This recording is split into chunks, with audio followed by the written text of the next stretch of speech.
আজকে চিংড়ি মাছের একটা রেসিপি তোমাদের সাথে শেয়ার করব। তো তার জন্য কি কি নিয়ে নিয়েছি চলো সেগুলো তোমাদেরকে দেখিয়ে দিই। এখানে সমস্ত মশলা রেডি করে নিয়েছি, পেঁয়াজ কুচি, টমেটো কুচি, পোস্ত বাটা, আর এখানে আছে গুঁড়ো দুধ, আদা রসুন বাটা আর কাঁচা লঙ্কা, আর এখানে আছে লবণ, কাশ্মীর লঙ্কার গুঁড়ো আর হলুদ, আর এখানে আছে কাঁচা চিংড়ি মাছ। আজকে কিন্তু এই কাঁচা চিংড়ি মাছটাই রান্না হবে। আর এখানে কড়াইয়ের মধ্যে তেল গরম করতে দিয়ে দিয়েছি। তেলটা গরম হয়ে গেলে দিয়ে দেব পেঁয়াজ কুচি।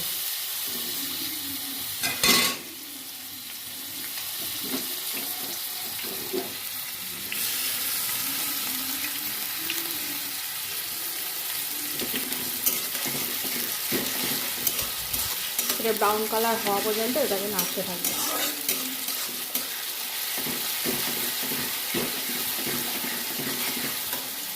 পেঁয়াজটা হালকা ভাজা গেছে, এবার এর মধ্যে কাঁচা লঙ্কা কুচি, টমেটো কুচি আর আদা রসুন বাটাটা দিয়ে দেবে, দিয়ে ভালোভাবে নাড়তে থাকবে।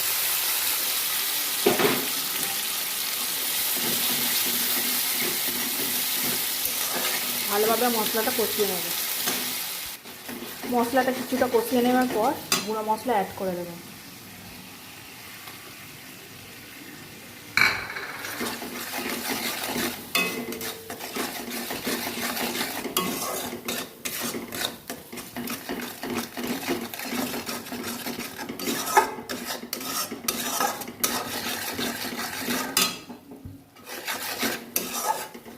এর মধ্যে দিয়ে দেবে এবার কাঁচা চিংড়ি মাছগুলো,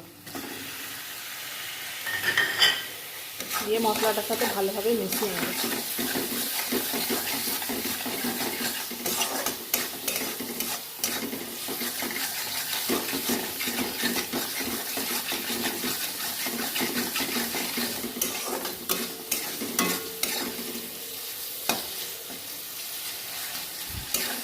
কাঁচা চিংড়ি মাছ এরকমভাবে রান্না করলে কিন্তু স্বাদটা ভালোই লাগে, খেতে কিন্তু খুব মজার হয়।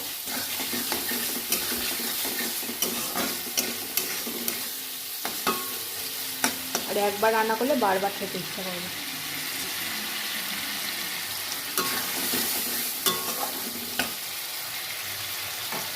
এবার দিয়ে দেবো পোস্ত বাটাটা।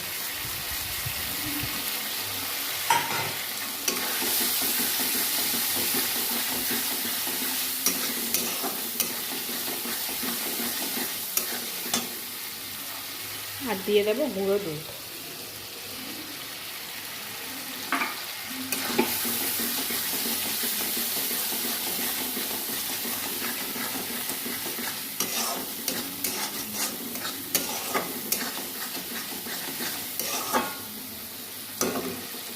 মশলাগুলো ভালোভাবে মেশানো হয়ে গেছে চিংড়ির সাথে। এবার সামান্য জল দিয়ে এটাকে ঢেকে দেবে।